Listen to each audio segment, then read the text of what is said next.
Totoo yung sinasabi ni Ella. Nakursunadaan siya ng isang tikbalang.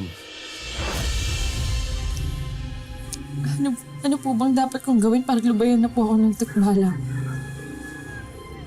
Isa lang ang dapat mong gawin. Maligo ka ulit dun sa batis kung saan nakursunadaan ka ng tikbalang. At uminom ka ng tubig galing sa batis.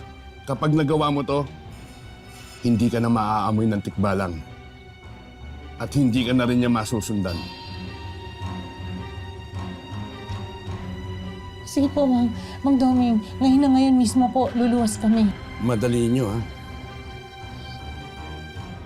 Malakas to eh.